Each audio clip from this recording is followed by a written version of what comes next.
नमस्कार जय जगन्नाथ जय भवानी।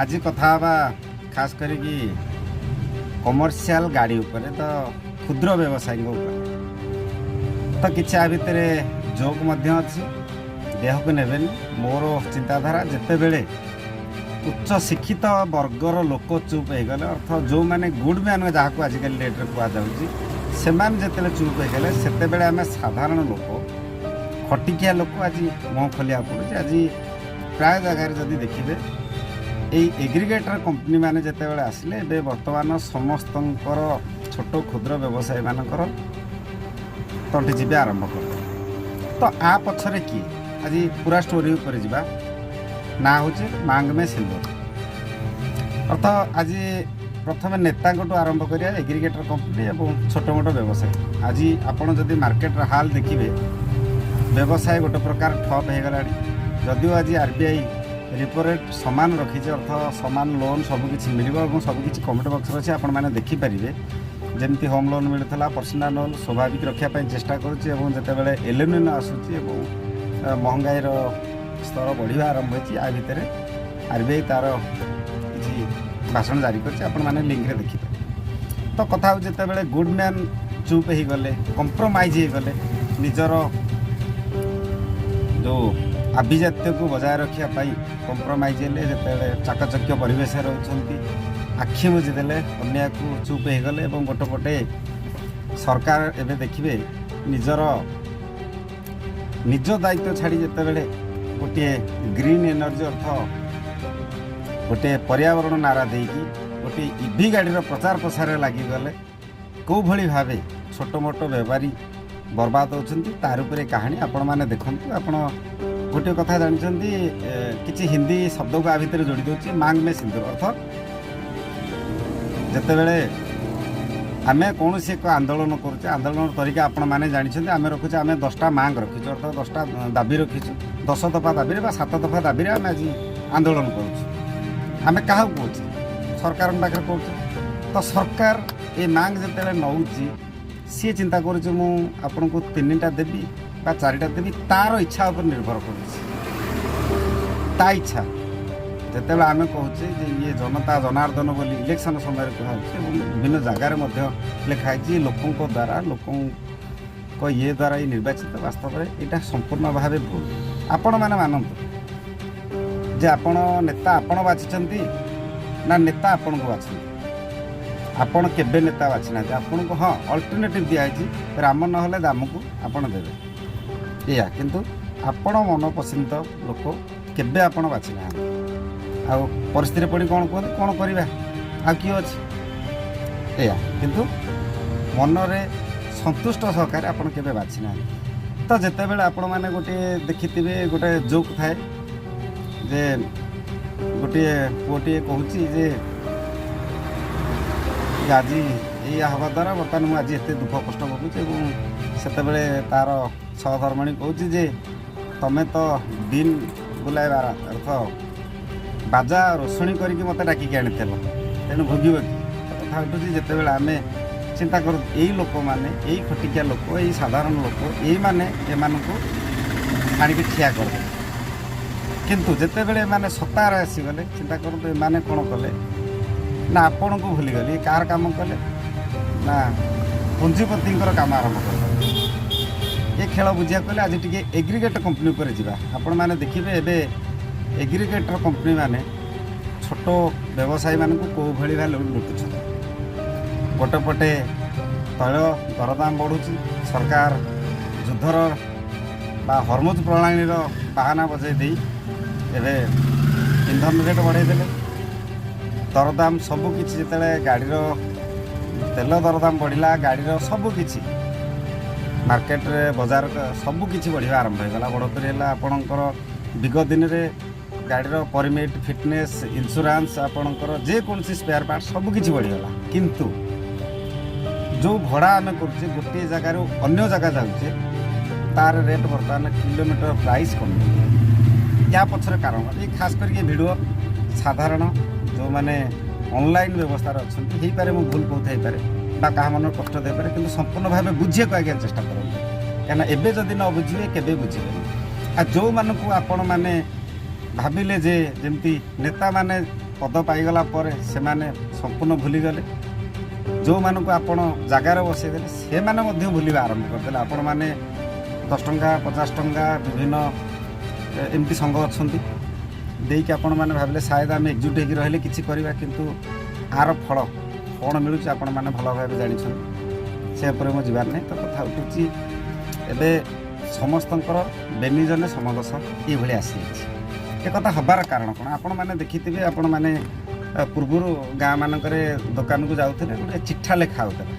ଏ ଯେଉଁ ବିଲ୍, ଆମେ ଯେଉଁ କରେଣ୍ଟ ବିଲ୍ ଆସୁଛି, ଆମେ ଯେତେବେଳେ ଏଗ୍ରିଗେଟର କମ୍ପାନୀରେ ଗାଡ଼ି ଚଲାଉଛେ ତାର ଗୋଟେ କୁଏ ବିଲ୍ ଆସେ ତଳେ, ଆପଣମାନେ ସମସ୍ତେ ଜାଣନ୍ତି।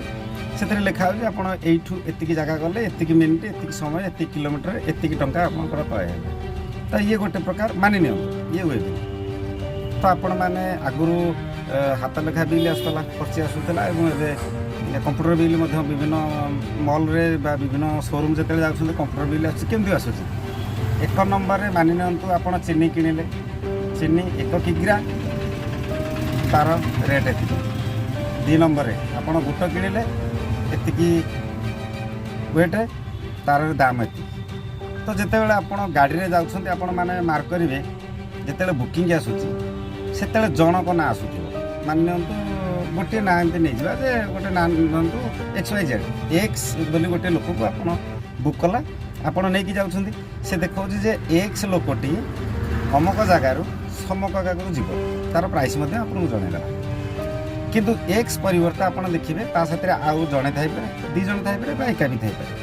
ତ ଯେତେବେଳେ 2 ଜଣ ଯାଉଛନ୍ତି ସାଥିରେ, ଧରନ୍ତୁ ଆଉ 2 ଜଣ ଅଛନ୍ତି, ମୁଁ କହିଲି ନା ବିଲ୍ରେ କେମିତି ଫର୍ଜି ଆପଣଙ୍କୁ ଲୁଟା ଯାଉଛି, ଏଇଠୁ ହିଁ ଶିଖାନ୍ତୁ। ମାନେ ସବୁ ଯାକ ଖେଳ ଏ ବିଲ୍ରେ ହିଁ ଅଛି।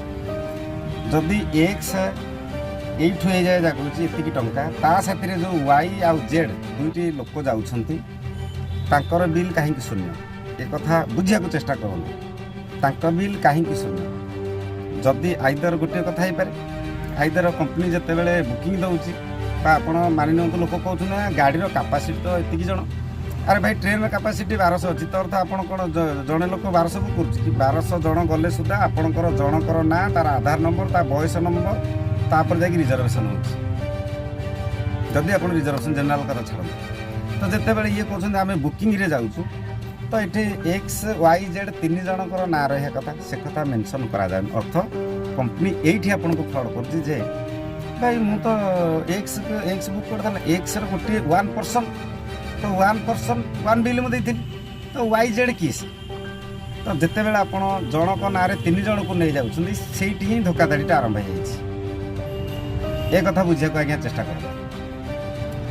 ଏବଂ ଦ୍ୱିତୀୟ କଥା ହେଲା, ଯେତେବେଳେ ଏମାନେ ସତ୍ତାକୁ ଆସିଲେ ଆପଣମାନେ ଦେଖିବେ, ଆମେ ତ ବିନ୍ ବୁଲାଏ ଏମାନଙ୍କୁ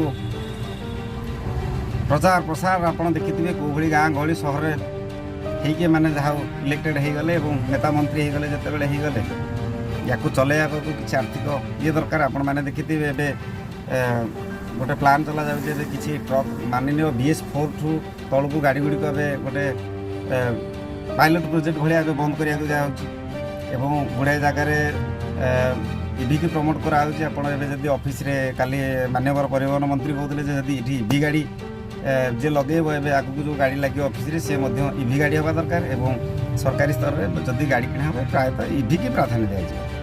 ତ ଆ ପଛରେ ଖେଳ କ'ଣ? ଇଏ ଇନ୍ଧନ ବଞ୍ଚେଇବା ବା ଯୁଦ୍ଧର ନାରା ଦେଇ ଇଭିକି ପ୍ରମୋଟ୍ କରିବାର କାରଣ କ'ଣ?